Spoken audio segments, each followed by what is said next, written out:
What's going on, guys? Ness here, and today I want to share with you guys a neat little gadget made by AtGames.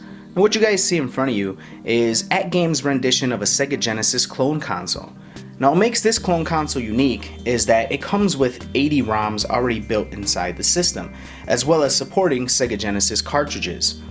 Now I was able to pick this thing up for about $40 US, give or take, and it works pretty good, I must say. So let me get this thing out of the box and give you guys a closer look. This is pretty much everything that comes packaged in the box. It has the console itself, 2 wireless controllers, and the instruction manual. So let's take a closer look at the console.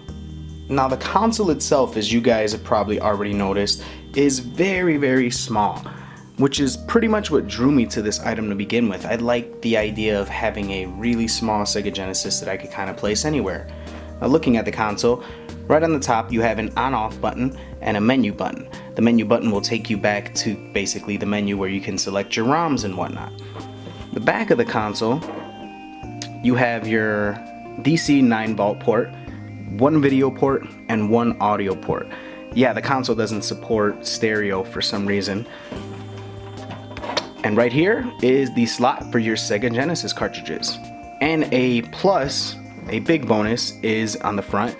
You have the, I believe it's infrared, to pick up the signal from the controllers.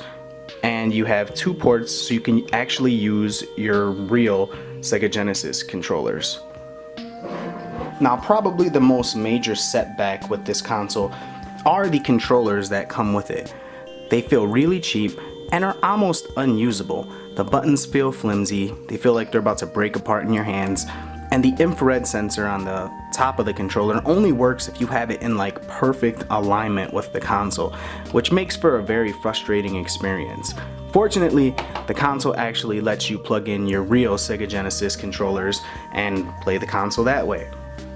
Now outside of the controllers, another issue I had with this console is the audio. The audio sounds very different from the actual Sega Genesis, and the music tends to sound a bit washed or flushed, or I don't even know the words to describe it. It does not sound like Sega Genesis.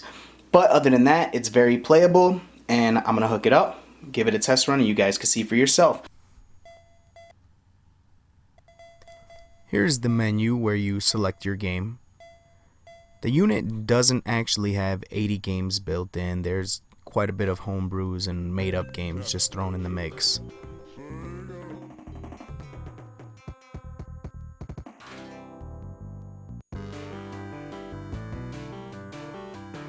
Right off the bat, you guys can notice the difference in the audio between this console and the actual Sega Genesis. Bothersome at times, yes, but doesn't take away from the game's playability at all.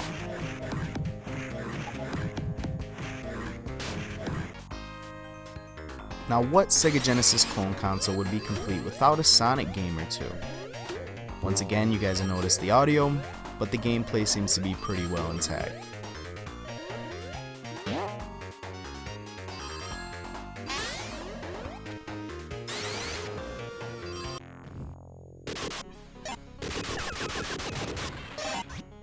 Here's Vector Man, another Sega Genesis classic built into the system.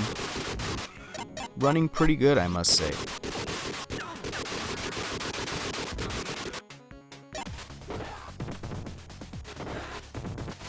Some beat-em-up action with Streets of Rage. Now what I'm gonna go ahead and do is plug in an actual Sega Genesis cartridge. See how the unit actually runs real carts.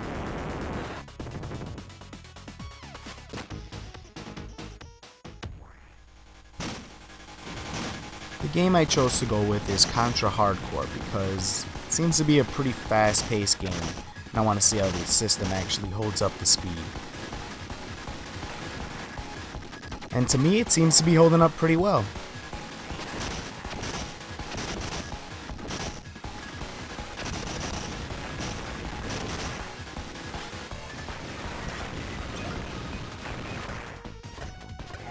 So that's pretty much it, guys. That is the AtGames Sega Genesis clone console. What do I think about it? I think it's a unique little device. Will it be replacing my real Sega Genesis? Absolutely not. But if you're a retro game enthusiast, particularly a Sega Genesis enthusiast, this is a must-have. And the built-in ROMs is definitely a plus. You can't beat it for the price. Hope you guys enjoyed. Till next time, this is Ness, signing out.